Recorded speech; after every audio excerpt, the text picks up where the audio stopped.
Hi, everyone. Welcome to the It Hurts to Mom podcast. I'm Lauren Rose, and today we're talking to Sara Vatore, a former high school guidance counselor turned entrepreneur. Sara Vatore is a somatic experiencing practitioner, multidimensional guide, and intuitive healer. She's passionate about supporting others at the somatic or body and energetic levels to expand their capacity to be in flow of life, family, and business with more ease. She works with humans so that their physical and energetic bodies can more easily digest and integrate the rapid change, growth, and expansion that is unfolding within ourselves, our containers, our families, and on the planet. Sara is also a peak performance coach, working with athletes and performers to overcome blocks and fears and embody confidence, a level 2 MELT method instructor supporting others with their connective tissue care and nervous system health, a somatic educator with Lead Yourself Youth, and a mentor of coaches. She works one-on-one with couples and in group containers, creating spaces for healing, integration, and expansion to cultivate wellness, vitality, thriving, and wholeness across all layers of being. Thank you for coming on. Yeah, thanks so much for having me. I love being in these conversations with other moms. I know that's my favorite, talking to other moms or even other people who aren't moms who have experienced chronic pain, and especially people who have found some healing from their chronic pain. Yeah. So I think you have a lot to say that's going to be really good. So I hope everybody's buckled up and ready to go. Awesome. So first, just tell us about your own experiences with chronic pain. Sure. I was reflecting on this question leading up to our conversation, and I realized, I was always a really sick kid. I got a lot of weird things as a kid, and I was out of school for weeks at a time and sometimes hospitalized. And I was always diagnosed with these weird things. And then I went on with my life, and I grew up as a perfectionist, really overriding and stuck in sort of that hamster wheel of what was right and what was wrong based on my family system. And it really wasn't until my body completely was screaming and breaking down when I was in my early 30s that I realized, like, uh-oh, there's some stuff wrong. So I was a guidance counselor at the time in a high school, and everything was falling apart. And I realized I really needed to take a break from working there and address sort of what was going on in my body.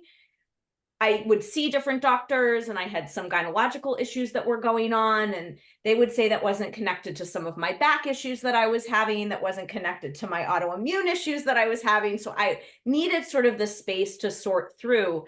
And in slowing down and being able to sort of identify that my body was really needing help, that was really when I recognized, like, I'm holding a lot of chronic illness, I'm living with a lot of it, and I didn't even know. I didn't know. So I started to see more doctors and get different kinds of diagnoses. So I don't identify with any of my diagnoses anymore, but I was diagnosed with like an undifferentiated connective tissue disorder, which, they give you when they don't know what's going on. And it's kind of Right. like lupus, right?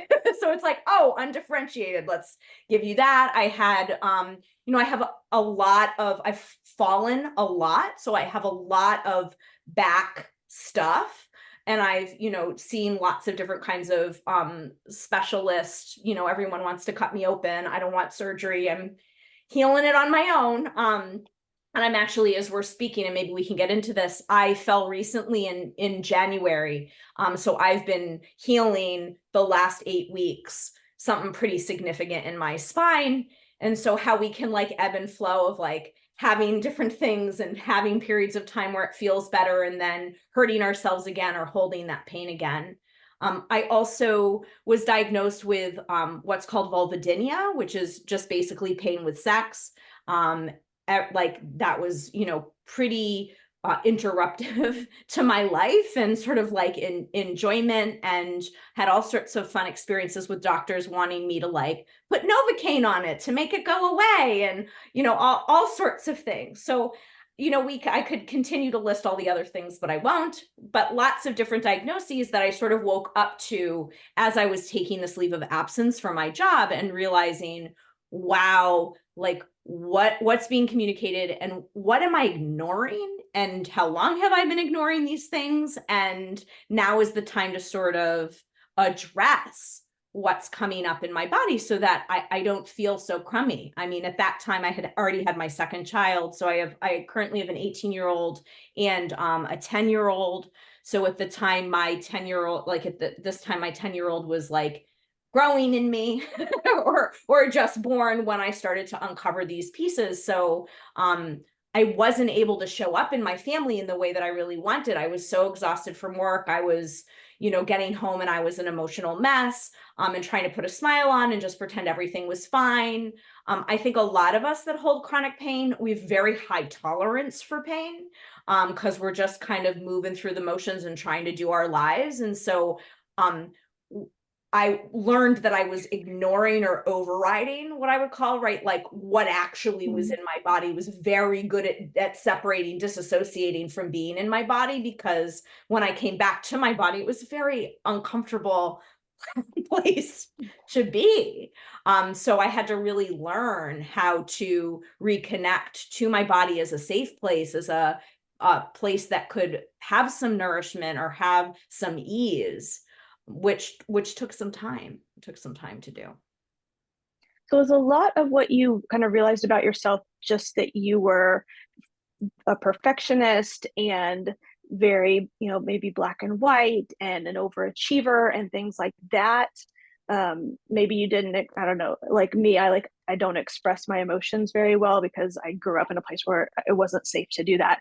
Yeah. Um, and I'm a perfectionist and probably a high achiever and all these other things. And they say that those qualities lend people to being more susceptible to chronic pain. So, like, what did you start learning about yourself? Yeah. Yeah. Such a good question. So, why I even woke up to this in the first place was while I was a guidance counselor at the school, I started to do a somatic experiencing training. This is a modality that was created by Peter Levine, and it looks at our bodies as mammals and our mammalian survival responses and how those automatic protective programs that we have in our bodies, like fight, flight, and freeze, come online automatically. And so when I started to do this training, I started to like reconnect to my body and realize, like, wow, I'm shoving, I'm stuffing, I'm Mhm. ignoring, I am not attuned or connected to anything. I actually didn't know like what I wanted or how I felt ever, because I was so good at masking and putting it on and like being what everybody else needed me to be.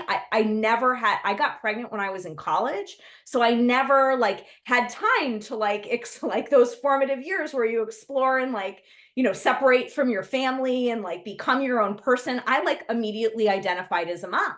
That was an easy way to sort of just keep going and not really uncover what was true for me. So in my training, in the somatic experiencing training, and there's a lot of amazing people doing a lot of education around this, they talk about when we're overriding our natural impulses, our natural body responses, so emotions, right? Like having anger or being angry with someone is a protective response. It's a healthy response. We need to be able to feel those things.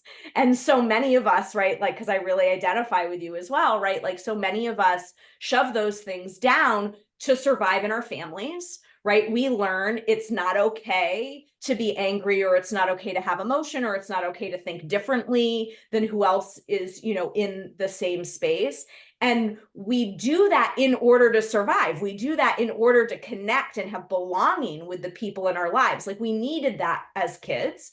And then we grow up, and as grown-ups, we've got all these issues.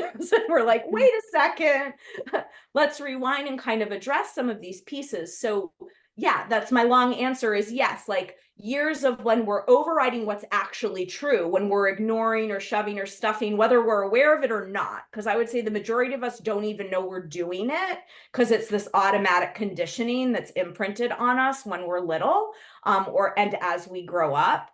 So building awareness sort of like our patterns and our behavior and like what we do automatically, or for me, like I felt a lot of guilt. Like there was a lot of guilt that was coming up for me and a lot of fear that was coming up for me as I started to explore some of the things that I wasn't ever giving myself permission to feel or experience.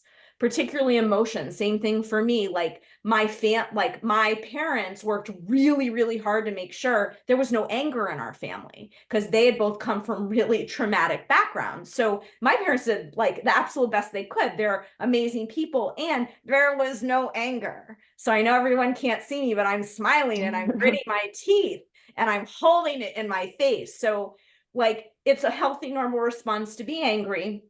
But I learned as a kid that was not a thing. And I would pride myself, like as a teenager, I was the best girlfriend. I never got mad. I was always so agreeable. It was a pride thing I wore on my shoulder until I realized, oh wait, like not being able to express that, not being able to feel that, not being able to be around other people who are angry without feeling scared or shut down or overwhelmed. Um, is, it took a lot of time. I mean, it's still my work right now. It's sort of thawing that freeze energy that I have around anger, right? Like allowing that to show up so that I can be in more full expression. Because when we're able to be an authentic self, when we're able to be in that full expression, that's how we heal. I mean, it really is how we heal. When we're ignoring what's true for us, when we're overriding what we need, when we're overriding our pain and doing it anyways and doing the thing anyways, that is stopping and actually amplifying often the issues that we are holding in our bodies. And I think those are a lot of really good points. I think a lot of us with chronic pain are stuffers. because Yeah. because I tell my daughter, like, I want you to get your emotions out, because when you don't, it'll make you sick. And for Oh, me, it started out as chronic headaches when I was about 15, and I never really placed where my headaches came from until I went into a 4-week pain recovery program, and we just learned how much of physical pain is caused by emotional pain. And yeah. I'm like, okay, so I've got, abuse, I've got trauma, I've got stuffing my emotions and my preferences and my opinions and all of these things Yeah. for fear of rejection. I've got adoption trauma, I've got, like, all this stuff. Yeah. And I've just always stuffed it down because I was supposed to be perfect Yeah. for my dad. Yeah. And and he would even tell me, like, you're just a child, you have no reason to be angry, you have no reason to be sad, Right. your opinion is wrong, you're a child, you don't know what you're talking about. Right. So, like, even now, I mean, it's something as simple as my husband asking me where I want to go for dinner, and I'm like, I don't know. And Yeah. like you said, like, I really don't know. A lot of Yes. times I don't know my preferences. A lot of Yes. times I haven't really known what I was feeling. A lot Yes. of times I've just been numb because I'm like, I don't know. I feel nothing. Yes, 100%. And I think what you're describing is really important because when we feel a certain way as a kid and then we're told we're wrong, that generates so much confusion around what is actually true and what's actually real. Because we're, as kids, we look to the authority to tell us right and wrong. We're looking to our parents, we're looking to our teachers. And so, I think you're making some really important points here around like part of this journey in healing our chronic pain and being with ourselves is taking time to learn, like, who are we even? Like, and what do we want and what do we need? I mean, my husband laughs all the time. He'll say, what do you want for dinner? And I say, I don't know. And he says, okay, why don't you go take 10 minutes and meditate on what you want for dinner? And then he knows I need space, right? Like I used to get so upset with myself for feeling shame or not knowing. And I just learned I'm a slow processor and I need Mhm. space in order to sit with it and be with it and like allow it to sort of come to me in terms of like what's actually true for me.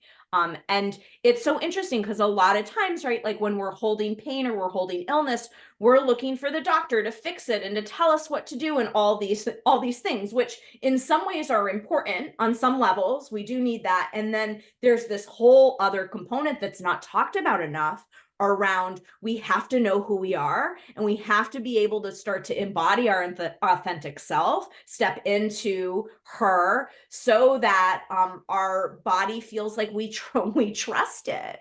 Because when we ignore and we shove and we override, there's a mistrust that starts to happen within our body. And that's, one of the reasons why it continues to hold that expression of sickness. Right. So you became a mom pretty young. I mean, Yeah. I was an older mom. I was in my early 30s. Yeah. So you had chronic pain, when you first became a mom. So how did pain affect you personally, and how did it affect you as a parent? Yeah. It's such a good question. So I would say when I was initially pregnant with my first, who's 18 now. So yeah, I was in my early 20s. I was a senior in college. Surprise on birth control. Woohoo. Um, the I was so checked out and so disassociated and so stuck in autopilot, I wasn't aware. So I would say that I started to actually like navigate the pain when I became a mom for the second time. I had a lot more weight on me when I had my second pregnancy, and it hurt my body a lot more. And after he was born, it's sort of like that recovery process. So I think for me, it was like really learning about how to give myself space and give myself permission to be in the healing, because when I wasn't, I was getting really irritated with myself, and I was getting a little short with my husband. But mostly for me, I was like an internal self-deprecating, like I would beat myself up. I'm not doing enough. I'm not showing up in the way. Like it really affected sort of like my inner dialogue around how I saw myself and how I thought I was showing up as a mom. Whether or not the information that my partner would give, I mean, was completely different. From the outside, I was doing an amazing job, right? But inside, we tend to be our harshest critics. And so I would beat myself up a lot. So when we have pain, our body is in an expression, like pain is a signal in the body that something's wrong. And that takes a lot of effort and energy from the body to be in. And so there's often not a lot of capacity then after that to have organizational thought or be able to have patience or any of the other things that we really need as a mom, right? And that's, when I started to get kind of like upset with myself if I didn't have patience and pieces. And it was around that time where I was doing all of this somatic work. And so for anyone listening who is like, what's somatic? What is that? Soma means body in Greek. So somatic is just this exploration of the body. So when I started to do this body training and connect to my own system, I started to slow down and really see, oh, wow, you are holding a lot of pain. And when we first come to that realization, it can be really overwhelming because now that's all we notice. And that's really easy to focus on. And it's really easy to have that kind of like take over and come in. And so as I started to explore more about what was going on for me, it was this balance of like, okay, I have this information and I have pain, but I'm not my pain, right? I'm separate from my pain. I have a body and I'm not my body. I have thoughts and I'm not my thoughts. So being in that learning helped me start to really separate out that, okay, there's a lot going on here and it doesn't have to be all at once. And I can kind of really start to slow it down. But I'd say at the beginning, there was a lot of like, I had way less patience and I'm just really uncomfortable, like really uncomfortable in my body, which didn't help my mood at all. So, wanting to be happy, like, that was sort of like the goal in my family was to be happy. And so wanting that and then having my body not feel that way, there was sort of that dissonance going on back and forth for me that, I got curious about. And I, worked a lot with practitioners and healers to be able to like learn how to be in my body. Yeah, I had a whole episode on somatic experiencing a while back. I had a lady come on and talk about that. It was the Cool. first time I'd ever really heard about that, Oh, but I thought it awesome. was really interesting. And I get what you're saying about like the guilt about being like not being a good enough mom. I know Yeah. most or all moms feel that way at some point, but I feel like when you've got chronic pain and chronic illness, it's at a whole other level. You just feel inadequate. At least I did. Right. And I was I was really angry at my body because I felt like in my 30s when my joint pain and my muscle pain started. I felt like my body was betraying me because I was so Yes. young. And Yes. I went and got x-rays, and my rheumatologist was like, "You've got the joints of a 65-year-old," and I was 35. And I'm like, my body's absolutely betraying me, Yeah.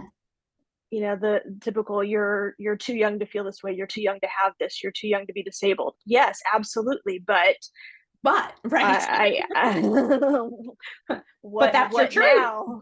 like Right. what now? So Exactly. so Exactly. you don't so you have healed some of your pain or all of your pain, one of the two. How have you managed to do that? Tell me about that. Yeah, awesome question. So when I quit my job and took this medical leave and I started my own business, being able to be in my own timing and my own rhythm and my own schedule was a huge first step. So for those Mhm. of you who work in education, like I was bringing my son to childcare at like 5:30 in the morning and then getting to school for 6. And, I was there until 3 and then picking him up. So that was like a very structured, set time of when I had to show up and be on. And being able to start to sync with and connect to my natural rhythms in my body through, like sleeping later in the morning and waking up when my body needed to, or when my son needed me, Yeah. so opposed to waking us both up, right? Being able to start with connecting to my cycles, that was a huge step. Another step was just creating space for myself, for my body, Mhm. for the healing. So that was with practitioners and in my own timing. So this was before COVID and before we chose to homeschool. So I had my kids going to school, and then I would have 5.5 hours in my house, which I know is pretty unusual, alone. Don't have that anymore, everybody. But for a couple of years, there was, I would work a little and then go outside for a walk and then come back in and work a little bit more and then lie down and meditate. And there were ways that I was really able to care for my body, and start to listen and acknowledge the signals that were being communicated. There are so many ways we override on it in little ways that we don't realize stack up and add up to huge shifts in our bodies. So, for example, bathroom, like how often are we overriding when we have to pee? Right? We're just holding it 20 more minutes, like just until we get home, right? Like just until the end of the Yeah. movie, right? Just until I'm done cooking dinner, right? We're ignoring that. We're ignoring basic needs when we're tired, when we're hungry, eating when we're not hungry. There are these little ways that I started to slow down, listen to, and actually honor and acknowledge. And through doing that, that's when I started to connect to, oh, I'm getting these little whispers of emotions. Like I am actually feeling things. I am actually a little annoyed that my husband had a tone with me. Like, oh, annoyance? That's a weird feeling. What's that? Right. So like having the space of alone time allowed me to start to tap into like what was actually going on. And then through working with somatic experiencing practitioners, getting hands-on nervous system work, like really working with my nervous system, helping my nervous system come into more health and regulation, really started to bring in balance into my system. And that was also when I quit my job, was also around the same time I found another modality called the MELT method. And so I'm now a level 2 instructor. And so the MELT method is a hands-off modality where you're using little rubber balls and these large, soft, squishy foam rollers. And so you're learning simple sequences to do on your own, hands and feet treatments with the balls. And then there's all of these really yummy roller sequences that you can do that work to hydrate your connective tissue system and release stuck stress from the body. So our connective tissue system is like this 3D fluid matrix that houses all of our muscles and bones, and our nervous system receptors live in it. And so over time, from repetitive use, like we're both sitting on our butts right now, right? Yeah. Like, and we're squishing the connective tissue, or we're like, looking down on our phones, or we're at our computers, or we're in our cars, right? Or we're holding our babies, right? In all these positions, and it starts to dehydrate the tissue. And so this modality works to flush the fluid system so that it's not stiff and brittle, like all the little knots that we get in our neck or like stiffness in our low back when we wake up in the morning. This method is like, I call it magic. It's thoroughly based in science, but like it really, every time you do a treatment, every time you get on a roller, it clears the pain. And so doing all of my somatic work with myself and then finding this modality and starting to do hand and foot treatments regularly, starting to have relief in my body, starting to pay attention to areas of my body that actually did feel good. Okay, so like my back was a mess and like, you know, I was getting headaches, but you know what? My hands felt really soft and open, right? It's like bringing awareness to other parts of the body that actually have health, which is very hard to do when we have a lot of pain because our brain is wired to focus on what's wrong because it wants to protect us. So it's like pain signals, okay, and our attention goes there. So when we have a lot of chronic illness and pain, we have to make a very intentional effort to find places and spaces in our bodies that aren't as bad as where we're really holding a lot of pain. So for some of us, that's easier than for others of us, right? And so if you're kind of like, oh, there's nowhere in my body that doesn't have pain, right? It would be kind of looking for an area that has a little bit less pain or a little bit more space, or that's not as bad as a place that's pretty flared up. And so starting to pay attention to that. And for me, working with the melt method and doing that with my own body, I was like starting to have relief in my body. And when I was getting relief, I then had hope. And it was like, wow, our bodies are really amazing. We have these innate healing capacities within our systems. And there's a lot of research around this now, and there's a lot of science about this. And then there's a lot that has not been discovered yet about the potential of our mind and our body. But what we do know about the nervous system is that when it's given space and when it's given safety, because many of us don't feel safe, which is why we keep repeating all of the patterns that we're in. But when the body at the nervous system level actually feels safe, it wants to fix itself. It's self-organizing. It wants to come into healing. It wants to come into organization. And I see this on my table with my clients again and again. I do hands-on work to support your nervous system that, like, when we just create this space in the container for the body's like, oh, this layer. All right, let's work on this layer, right? And then someone has a release of emotion, or someone else is on my table and they're like, oh, this layer. And I'm seeing a leg go. They were in a car accident and they're trying to step on the brake and complete that survival response, right? So there's real wisdom and intelligence that the body has. And so for me, my healing really begun and took off when I connected to and acknowledged the potential that the body has, and then started to choose into things that were actually giving me relief. I have a lot of free time to myself. So you were talking about you had 5.5 hours in a day. I've got Yeah. plenty of hours in my day, but I don't use them Mm. to give my body what it needs. Oh, So yeah. you're really making me just think about how I'm spending my days and how I could actually spend more time in meditation or with stretching or Yeah. with just analyzing my feelings and my thoughts. I mean, I do a lot of thinking, Yeah. but I don't Many necessarily of do a us do. lot of yeah, I don't do a lot of emotion processing or Yeah.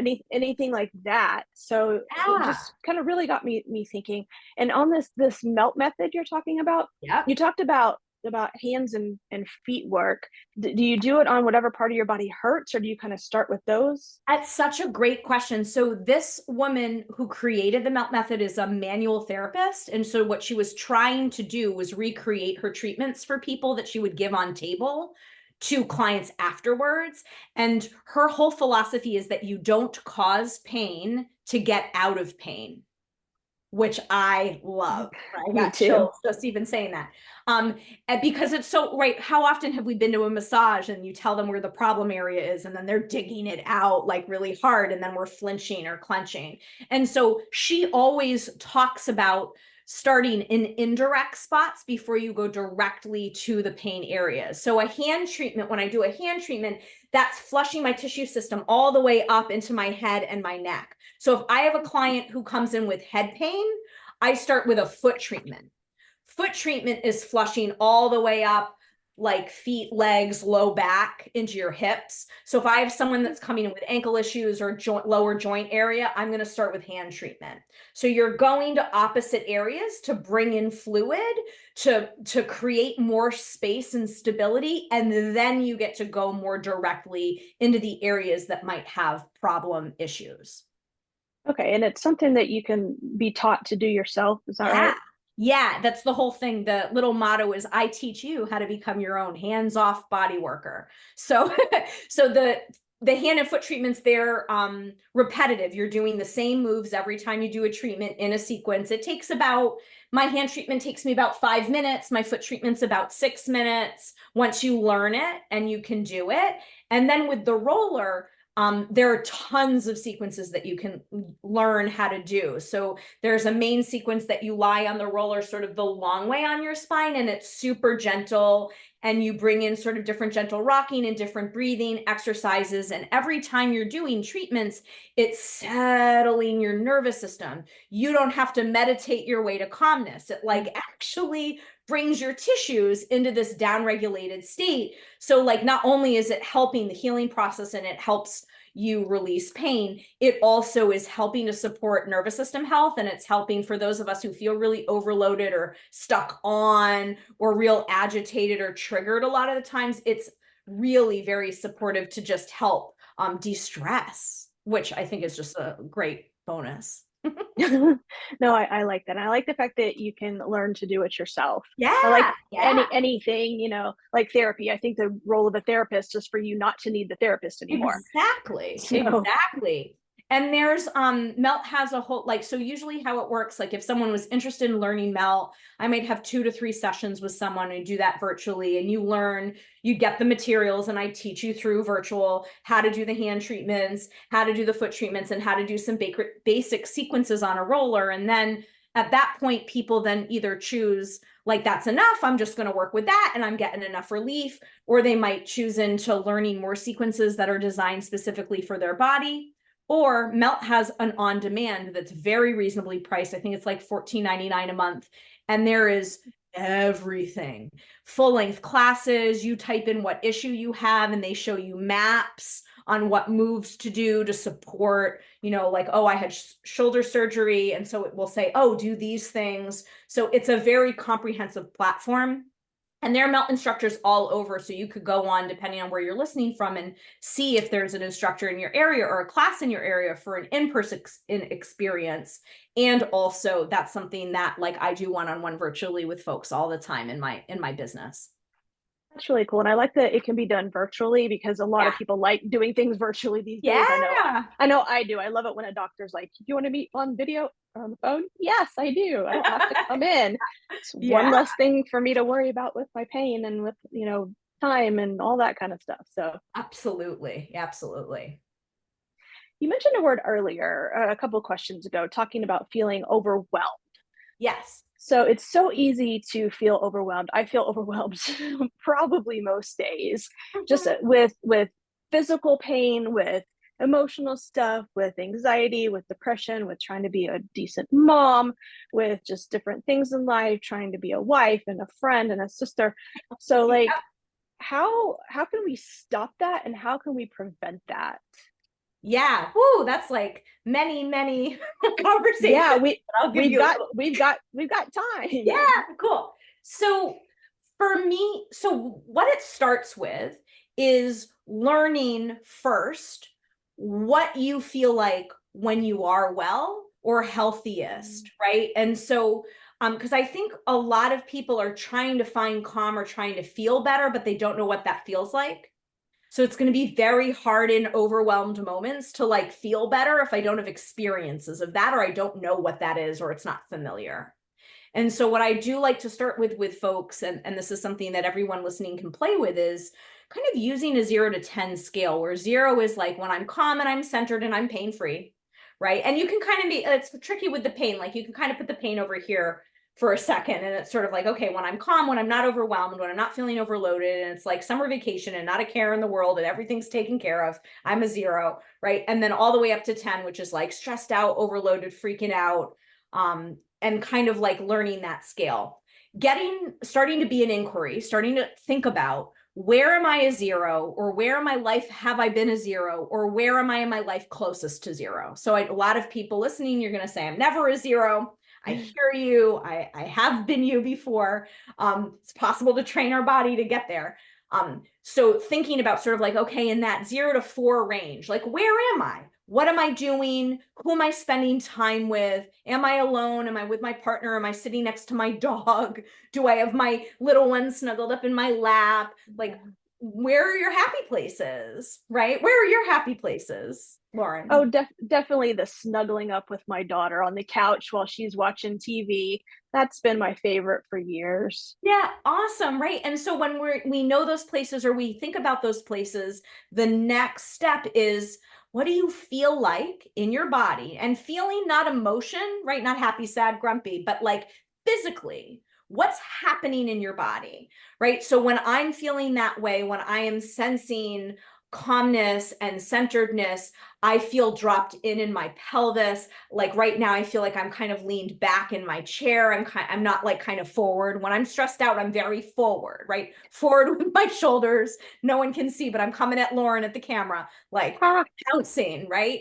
So kind of noticing, oh, okay, like when I'm in this place, when I'm a zero, I feel soft in my heart space, my shoulders are down, my face isn't clenched, because that's a big one for me. And it's starting to get like familiar, start to just explore and play with, like, okay, when I am feeling okay or better-ish, what does it feel like?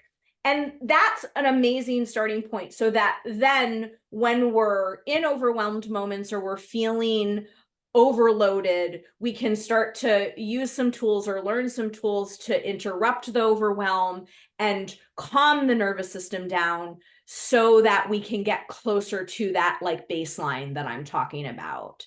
And that takes some time, but starting with this exploration of like, okay, where am I a zero and what does it feel like in my body, is that first place. The second thing that I'll say is creating space, like to check in with the body on a regular basis, is non-negotiable for interrupting overwhelm, and also for like healing from burnout or healing from feeling overwhelmed all the time. Setting, and I'm talking about, like, I'm all about how do we weave into our lives, right? I get we're busy, I get everything's full, it's very hard to like have an hour to ourselves sometimes as moms. But creating moments, check-in moments of just, hey body, what's going on and what do I need? Right? And so setting an alarm on your phone to go off 3 times a day that just says, check in, what do you need? Where you're taking a body scan and just noticing, like, oh, I actually really have to pee right now.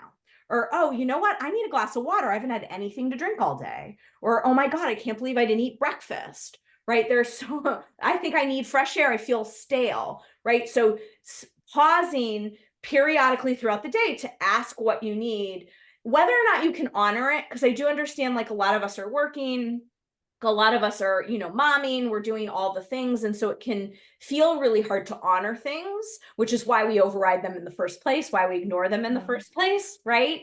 And so just starting to connect to what the need is, and just saying, oh, hey, body, I really see you. I really see that you're hungry. And in like 20 minutes, when I'm done on this call, we're going to get some food, right? So acknowledging it, if you can't honor it, but at least naming it and helping your body see that you're seeing it, is kind of a healing step there. And so that's how we start to interrupt overwhelm. Overwhelm happens because we're going in the motions, and we're like doing our to-do list, and we're feeling like there's not an end in sight, and we're kind of stuck on a hamster wheel. And so for me, healing this is interrupting it, like learning how to interrupt it, and then work with the body in those moments to start to train it to do something differently. And I think that's really interesting because, I know what my happy place is, but I Mhm. couldn't tell you what my body feels like during that time. Yes. Like, you Yeah. had really good examples, but I'm just sitting here like, I have no Yeah. idea because I've never really paid attention to it. I've just been Right. focused on the snuggling and the Yeah. love and that, but I've never been focused on my body. Yeah. And that's so common in my journey too. Like, I mean, completely, I had to teach. This is not like, oh, I heard this and now I could do it great. I really had to learn and spend a lot of time with my body to uncover, like, what is that for me? And so that's a great awareness that you're having. And now the inquiry gets to be just really curious, curiosity when you're snuggling with your daughter, like, what does that love feel like in your heart? Like, how does your belly feel? Like, can you feel your back and like your arms like around her, like bringing that awareness into the body? Because a lot of times when we're uncomfortable, the last thing we want to do is check in with our bodies. That's true, because I'm afraid if I check with my body, I'm going to say, oh, wait, my knee hurts and I didn't Right. realize it. Oh, wait, this snuggly is actually starting to make my hip hurt or my A hundred shoulder percent. hurt.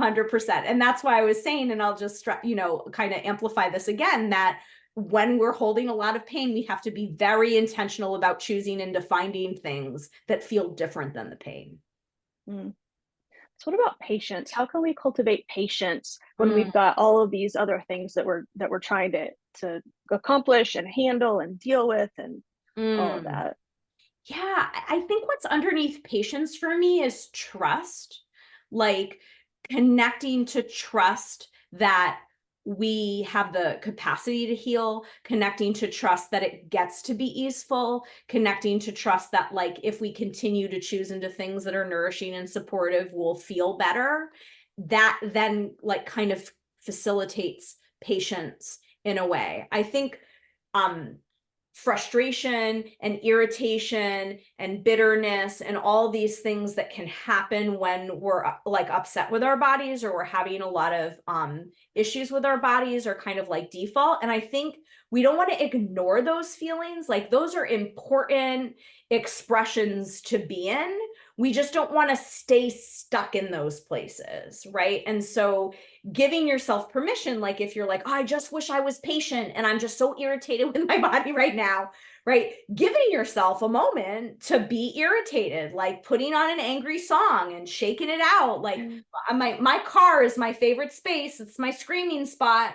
Getting in my car and shutting the door and having a little scream, right? Or I my husband and I will play push game. He'll like really hold a sturdy ground and I'll push up against him. And that's a way I can get some of my aggression, irritation, frustration out. And then sinking and connecting into trust, right? Mm. That there is a divine timing here in play. Like, there is an order when we start to pay attention and honor the body, and that things get to get better, right?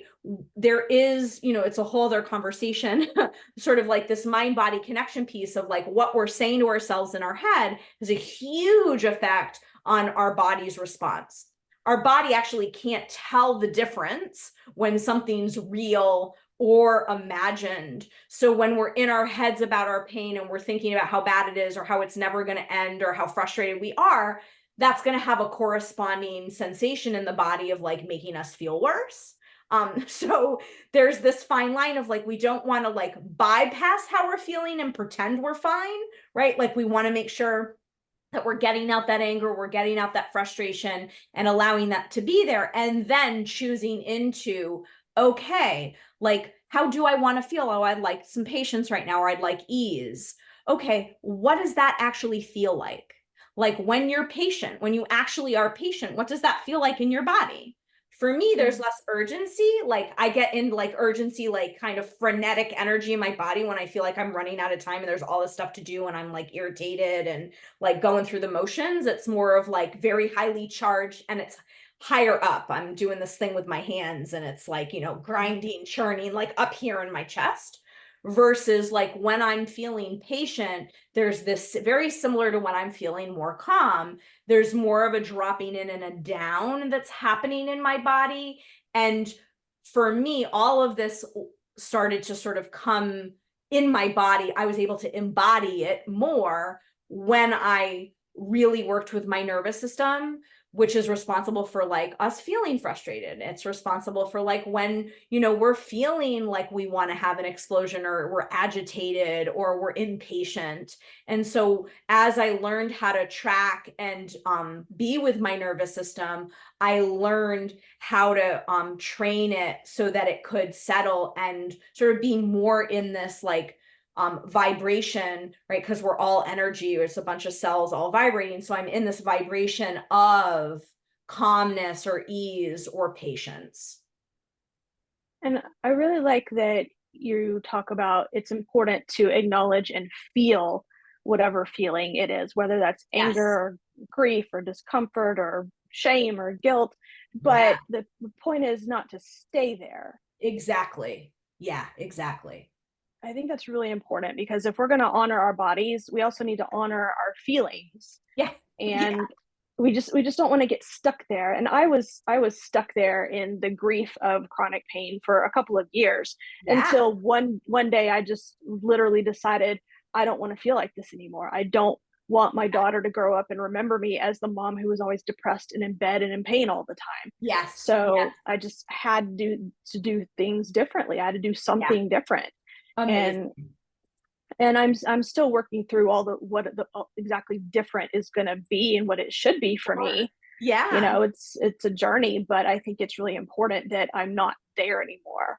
Yeah, that's huge, and that's so huge. And I do think, my favorite thing is a timer, right? Put in a little timer on, like I'm feeling irritation, give myself 15 minutes, have your tantrum, do what you need to do, right? And then I'm closing it down for the day, right? I can always come back tomorrow, right? But I close it down and I do something physical to kind of like close the circuit on that. So I might get in the shower, I might go outside and have a couple of breaths so that I can transition and then choose into, okay, how do I want to show up now?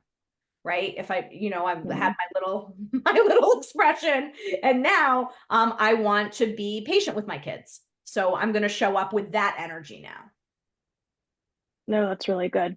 Now, earlier you talked about how you had fallen in Yeah. January and Yeah. you were working on healing that on your own. So talk about how you're healing yourself and maybe some other effective ways to heal from chronic pain. Yeah, sure. So at the beginning of January, so my body likes to fall downstairs. I fell down, I live in Massachusetts. I fell down some snowy steps, and I clocked like my tailbone, and I bounced down some stairs.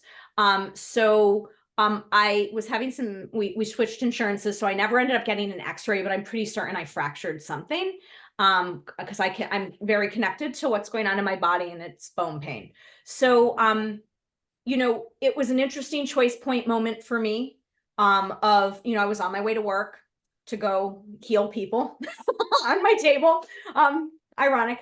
And I chose to go to work in hindsight, right? Like, and we all learn layers of the same lesson over and over again. In hindsight, moving forward, that wouldn't have been my choice, right? Because I overrode my body in a big way. And this particular injury, I've fallen very hard before. This particular injury, I was not able to for weeks lay down on my back or sit or lay on my butt, basically. Mm. So my most comfortable position was my stomach, or standing sometimes.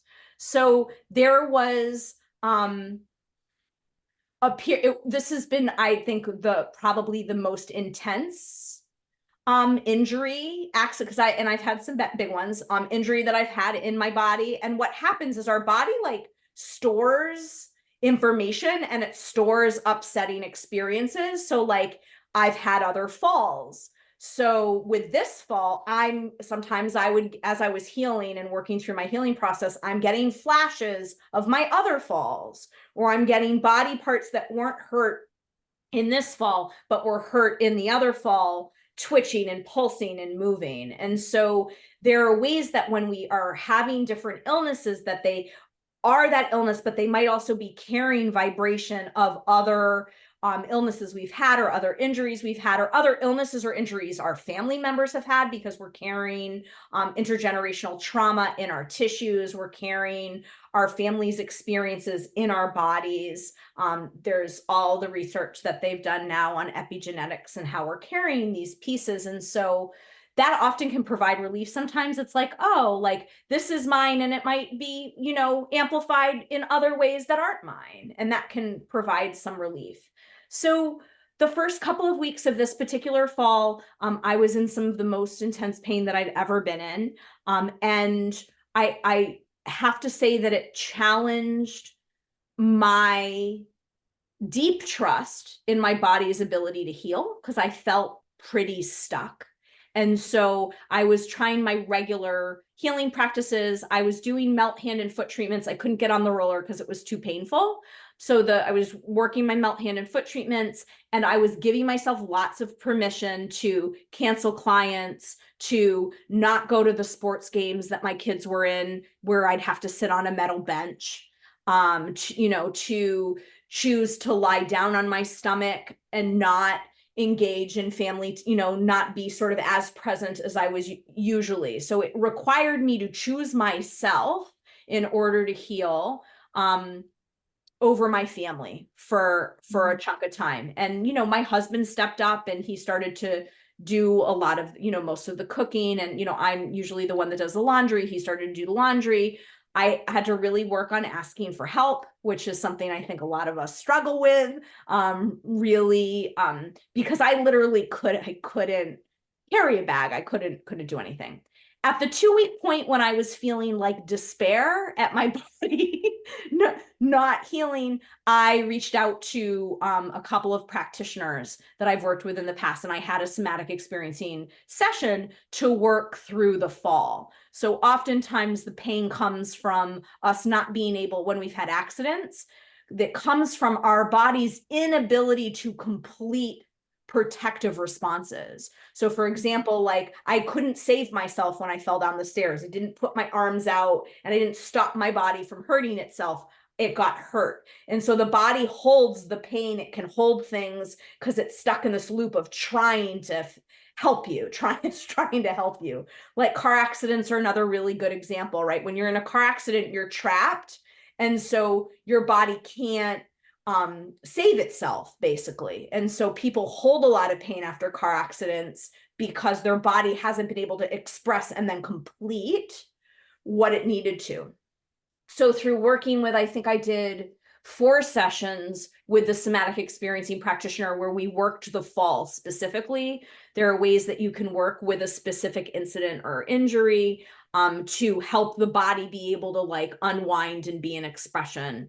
And then I have an amazing, she is a chiropractor, but it's the most gentlest chiropractic that you've ever had. It's called network chiropractic. So she's working with your fluid and your nervous system. So there's no cracking involved. It's very, very gentle. So I had some of that. And then when I started to have the support that resonated in my body, then my body was like, oh, right, we actually know how to heal. And so every day it started to get better. And it required a lot of listening. I mean, I'm a coach. I'm on my computer all day long. I'm sitting in a chair. So I started to stand when I gave sessions. I'm giving myself permission to do that, to ask for what I needed, to cancel things. And it's been healing really nicely. I mean, I'm now like 8 weeks, and I'm sitting in a chair. I'm not in excruciating pain. I still can't really lie on my back comfortably right now. Like there's still some twistedness that I'm working to work through, but I work with the practitioners, and then also I have a practice that I do at night as I go to bed that I call like I session myself. And I basically will do like an SE session with my own body as I'm going to sleep, and like really activating my healing potentials, really speaking to my cells, really speaking to my nervous system to come online and facilitate healing. I work a lot in the quantum field, which is sort of the vibrational essence that we live in from a physics perspective, and that holds the potential of everything. And so there are ways in my practices that I'm connecting to my body and connecting to the support that's around me, and then allowing whatever needs to happen. And that's sort of what's been helping my body come back into alignment. Okay, awesome. So we probably need to wrap up, although we could probably talk for another hour. What advice do you have for anybody who has chronic pain? Yeah, it's again could be another hour conversation. I think that creating the belief, if you don't have it already, that healing is possible is a foundational piece. If we're not buying in that our bodies can heal, then it's going to be really hard to come out of the expression of illness that we're in. So that to me is a huge piece. That's a mindset piece. And then that's also like working with your nervous system when you feel fear around not being able to heal or the frustration to like repattern, your body and your nervous system to trust that. So that's the first piece. And then, the other thing I'd say is my healing when I was working with all of these different doctors and they were giving me all this information and trying to put me on all these different medications. I was very confused and overwhelmed. And so my invitation to everyone listening is to really trust yourself. Like you're the expert on you.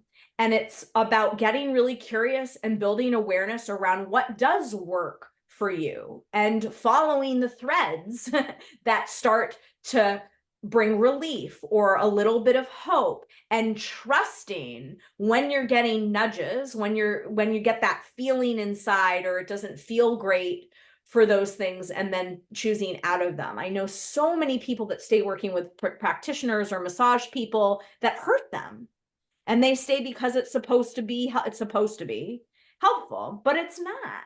And it's not helping the body. And so really trusting that if you're not feeling aligned with what's happening when you're working with someone else or you're with a doctor and you're getting information, that you get to choose into something else. You get to choose into another story, another narrative, another practitioner. And that there isn't one way. Like, this is the beauty of the human body. Like, I have a lot of great tools that I share with folks, and I'm not in other people's bodies. They're in their bodies. So it's about finding the right combination of tools and techniques and strategies and modalities and mindsets that work for you, and not judging yourself if it's not what everyone else is doing or what you think you should be doing. I think that's really good. I mean, take back the power. We have the power. The Yes. doctors don't have the power. Right.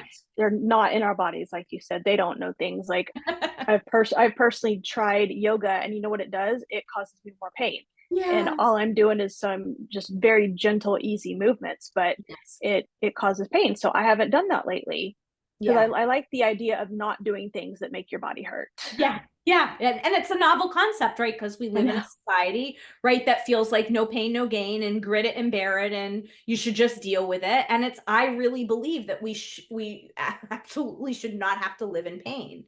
And I, am an example, and I'd love to be a mirror for anyone listening who really has healed a lot of my body, like a lot of the chronic illness. And I've had lots of periods of time in my life where I'm not in pain.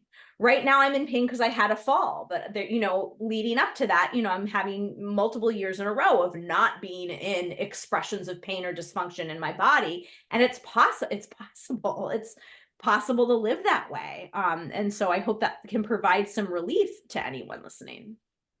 So if anybody wants to check you out and see what you do, get more information, where can they find you? Yeah, the best place is my website, which is saravatori.com. No H on Sarah. And I am on Instagram. It's sarah.vatore, and I'm on Facebook at Expand Your Capacity. And I'm on LinkedIn as well. For more, I offer like wellness retreats and days for people's companies and teams. But I Cool. would say I my will. website is the best place. Cool. And I'll have the website and your social media links in the show notes so people can get Okay. to them easier. Awesome. Well, thank you for coming on. Yeah, thanks for having me. Make sure to subscribe to this podcast so you don't miss any health, parenting, or life advice. For my freebie 30 ways to relieve pain without taking a pill, go to ithurtstomom.com/tips. If you have comments, suggestions, or want to be on this podcast, email me at ithurtstomom@gmail.com. I wish everybody a blessed and pain-free day.